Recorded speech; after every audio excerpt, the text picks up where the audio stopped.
But that was President Trump speaking at the Winning the AI Race summit last night in Washington, just hours after helping his administration unveil the new framework for its AI policy.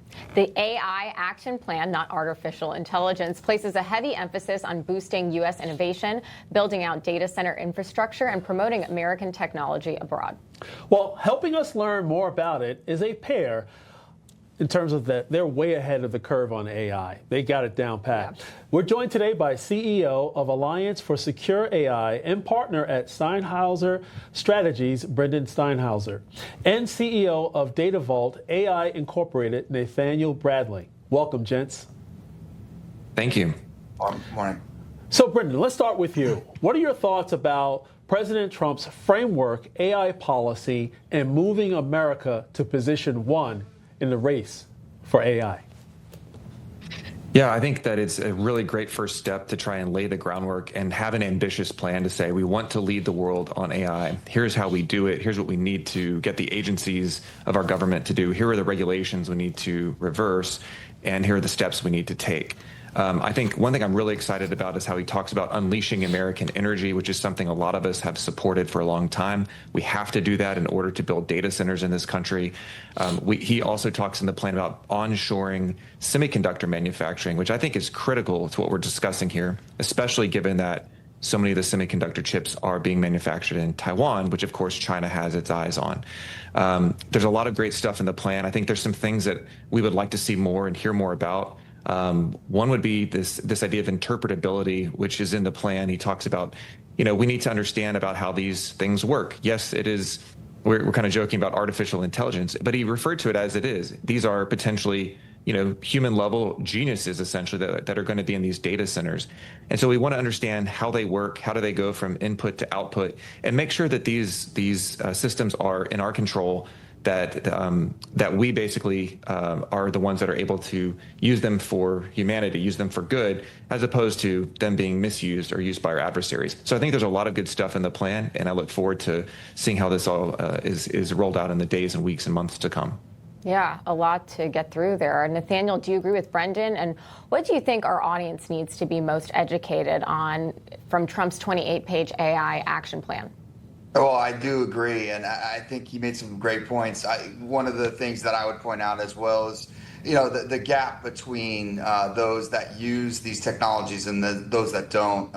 In our country, that's a gap that we start to see now. You can start to tell those companies that are leveraging heavily. And when you take that on an international basis, nothing could threaten us more from our adversaries than this technology. And so I think the president's done a good job of getting out ahead of this, and also in particular around the area of energy and removing some of the red tape that's stifled the production of these necessary data centers. So these are areas that we can all look to. We're in an agentic society now with respect to technology. This is the biggest breakthrough. You can see some of the mistakes we made with social media, and learning from that, getting out ahead of AI is very, very important, especially for young people. Very good points. There are a lot of lessons learned from the past when rolling out new technologies. The president signed 3 executive orders at this event that establish fast-tracking permitting and ensuring that the federal government is working to get data centers approved as quickly as possible, hence promoting the export of American AI models abroad. And get this, getting rid of woke in AI and diversity programs for the industry. Brendan, what's your take on this? I think it's the right approach, but I want to hear your analysis.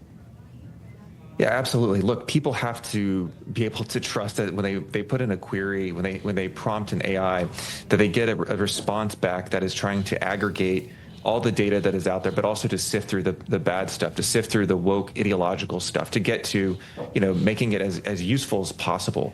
And again, the ideological bias that has been in some of these systems is absurd. We've seen some examples, for example, a picture of a black George Washington, right? It's just absurd. It's something that people are not going to use. A system that they don't trust is going to tell them the truth. We've seen some real problems with that. On the sort of exporting American technology, and again, onshoring semiconductor manufacturing. I think that is critical. I think we have to make sure that we're exporting the technology to our friends and allies and to democratic countries. And we have to make sure that we don't allow our most sensitive technology to get into the hands of our adversaries. And so I'm a little concerned about the recent deal that NVIDIA made with China, where they're able to sell these H20 chips, which are very powerful chips. And so we have to crack down on those sorts of things while exporting our hardware to countries around the world to ensure that America leads and dominates. And I think that's exactly what this plan attempts to do. Yeah, we'll get into NVIDIA in a second, but I do want to show you this clip. President Trump made it clear he's fully invested in artificial intelligence, comparing the new technology to a baby. Here he is sounding like a grandparent on how to nurture the new endeavor. To make America great again, we're going to make this industry absolutely the top, because right now it's a beautiful baby that's born. We have to grow that baby and let that baby thrive.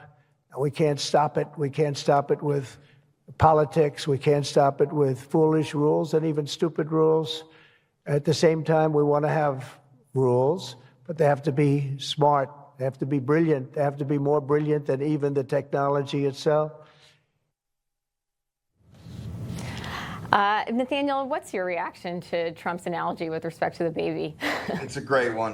You know, we are in the infancy of this technology. It will take over. We built websites, we built mobile sites, and now we're going to build agents. And it's such a wonderful thing for the technology field. But it's also something that needs, in this case, oversight and a proper runway and a pathway to protect, you know, in particular, mid to small sized businesses that simply are overwhelmed by this technology and need to know how to use it. I would say, lastly, you know, what President Trump has done is created a great landscape. We need to be good stewards of it. We need to understand that young people need to learn these technologies, not just how to use them from a user interface, but how to mold them and how to develop upon them.